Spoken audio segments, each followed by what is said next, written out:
समाचार जयपुर से, जहां पर ब्लाइंड मर्डर केस में एक बड़ा खुलासा पेश हुआ है। ये बड़ी खबर, जहां पर पुलिस ने हत्या के आरोपी रफीक को गिरफ्तार कर दिया है। वहीं 17 सितंबर को पत्थर से सिर कुचलकर हत्या की गई थी। अब इसी मामले में आरोपी को यहां गिरफ्तार कर दिया गया है। बता दें, मृतक की पत्नी के साथ आरोपी के अवैध संबंध थे और इसी को लेकर यहां पर इस हत्या की वारदात को अंजाम दिया गया था। जयसिंहपुरा खोर इलाके में इस हत्या की वारदात को अंजाम दिया गया था।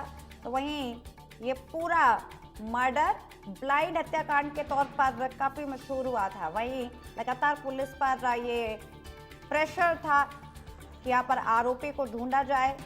वहीं कम समय में ही यहाँ पर पुलिस ने आरोपी को धर दबोचा है। बता दें, 17 सितंबर को पत्थर से कुचलकर इस आरोपी ने यहाँ पर एक युवक की जान ले ली थी। तो वहीं अब इस आरोपी को गिरफ्तार कर दिया गया है और साथ में मर्डर की वजह भी साफ हो चुकी है। असल में इस आरोपी के पति के, इस युवक की पत्नी के साथ अवैध संबंध थे और इसी के चलते यहाँ पर युवक को रास्ते से हटाने की कोशिश की गई। सर कुचलकर पत्थर से बार बार वार किए गए, जिसकी वजह से युवक ने दम तोड़ दिया था। तो वहीं इस आरोपी ने यहाँ पर काफी निर्ममता से युवक को मौत की घाट उतारा था। और इसी खबर पर ज्यादा जानकारी के लिए हमारे साथ हमारे संवाददाता मोहम्मद रजाउल्लाह जयपुर से जुड़ चुके हैं। रजा, क्या कुछ अपडेट इस सब पूरे मामले पर सामने आ रही है? बड़े खुलासे हुए हैं और लगातार जिस पर नजर थी इस ब्लाइंड मर्डर हत्याकांड पर, वो अब सबके सामने साफ हो चुका है। क्या तस्वीर? 17 सितंबर की रात को एक सिर पिछले हुए युवक की हत्या मिली थी, जिसको पहचान पाना भी मुश्किल हो रहा था। जिसके बाद 22 सितंबर को युवक के परिजनों की तरफ से गलता गेट थाने में रिपोर्ट की थी।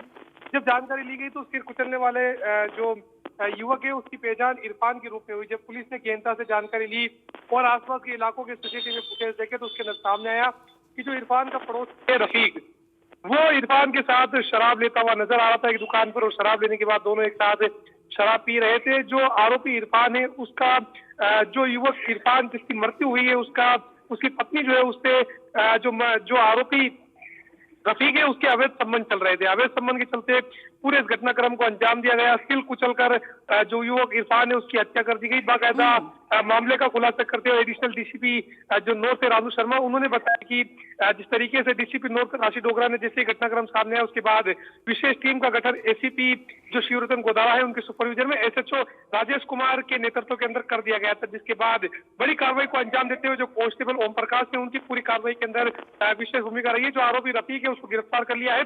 आरोपी रफीक ने अब तक की पूछताछ के अंदर पुलिस को बताया कि मृतक इरफान की पत्नी के साथ उसके अवैध संबंध थे, जिसको लेकर जो मृतक इरफान है वो लगातार सवाल जवाब अपनी पत्नी और जो आरोपी इरफान है उससे करता हुआ नजर आ रहा था। जिसके बाद इस पूरे घटनाक्रम को अंजाम दिया गया। जी बिल्कुल रजा, लेकिन ये बात भी यहाँ पर जाननी काफी अहम होगी कि इस पूरे मामले में और क्या चीजें सामने आई हैं, क्योंकि अब पढ़ते दर पढ़ते ये चीजें खुलने लगी हैं।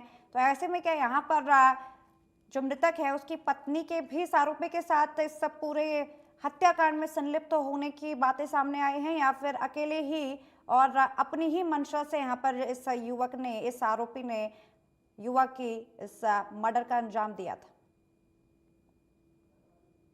नॉर्थ रानू शर्मा से उन्होंने बताया कि इस पूरे मामले के अंदर मृतक की पत्नी का कोई भी लेना देना नहीं है। फिलहाल आरोपी वो पुलिस करती हुई नजर आ रही है। एक्सक्लूसिव जो सीसीटीवी फुटेज है वो भी हमने दिखाया किस तरीके से शराब की दुकान पर किस तरीके से पूरे मामले को लेकर जो घटनाक्रम कैद हुआ। पहले शराब की दुकान से शराब ली गई, उसके बाद दोनों ने एक साथ बैठ करती और उसके बाद अब इस तरीके से दर्दनाक घटनाक्रम को अंजाम दिया गया। तो कहा जा सकता है कि एक बड़ा घटनाक्रम के तौर पर इस चीज को देखा जा रहा है। जी बिल्कुल रजा, इसके अलावा ये भी जनता को बताना बेहद जरूरी है कि किस तरह से यहाँ पर पुलिस ने इस कार्रवाई को अंजाम दिया है, क्योंकि 17 सितंबर को ये वारदात सामने आई थी और उसके बाद करीब 1-1.5 हफ्ते का वक्त पुलिस ने लिया है। और क्या यहाँ पर कार्रवाई के तहत जांच पड़ताल की गई जिसके जरिए पुलिस इस आरोपी तक पहुंच पाई है?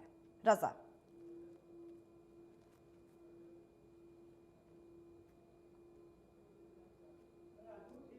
करना पहले काफी जरूरी था, तो उसको लेकर भी अलग अलग जो थानों को विशेष दिशा निर्देश दिए गए थे। यदि आपके इलाके में कोई गुमशुदगी हुई है तो पता करना। उसके बाद जिस तरीके से युवक के जो परिजन है वो गलता गेट थाने पहुंचे थे, जब युवक के बारे में जानकारी नहीं मिली थी, तो और जैसे ही गलता गेट थाने पहुंचे तो फौरन लोगों को जो है जयसिंहपुरा खोर थाने भेजा गया। जब मृतक की पहचान इरफान के रूप में हो गई तो मामले को लेकर विशेष टीमों का गठन जो है डीसीपी नॉर्थ राशिद डोगरा के निर्देश पर अंजाम दिया गया। आसपास के सीसीटीवी फुटेज खंगाले गए, कॉल डिटेल यहाँ पर देखी गई, सीडीआर यहाँ पर देखी गई, अलग अलग जो तमाम चीजें हैं वो यहाँ पर देखी गई, कई लोगों से पूछताछ की गई। उसके बाद पूरी वारदात का जो खुलासा है वो जयपुर पुलिस की तरफ से किया गया है। जी बिल्कुल, यहाँ पर बड़ी कार्रवाई सामने आई है और सजगता से इंडिया न्यूज ने भी इस पूरे मामले की पल पल की अपडेट हमारे दर्शकों के साथ साझा की है। बहुत बहुत शुक्रिया आपका मोहम्मद रजाउल्लाह इस पूरे मामले पर अपडेट साझा करने के लिए।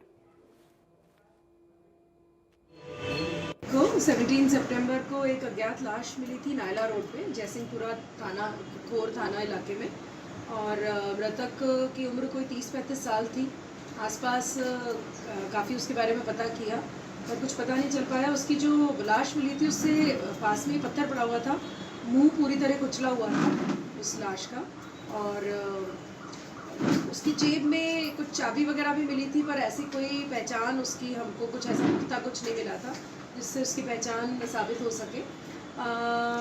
22 को उसके परिजन ढूंढते हुए पहले गलता थाने पहुंचे और वहां से उनको पता चला कि ऐसी कोई अज्ञात लाश मिली है, तो उनको जयसिंहपुरा खोर थाने पे पहुंचा।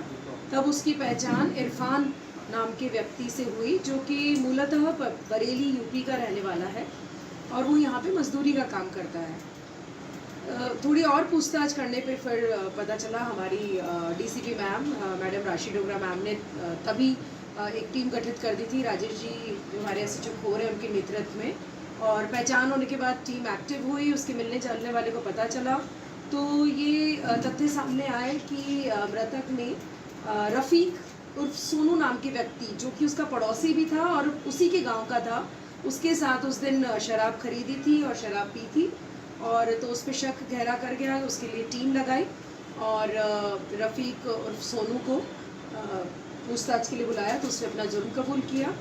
जो कारण सामने आया है इस हत्या का, ये जो रफ़ीक उर्फ सोनू है, इसका करीब 6 साल से मृतक की पत्नी से अवैध संबंध थे, उसी के चलते ये हत्या। तो इस वक्त की तमाम बड़ी खबरों में फिलहाल इतना ही।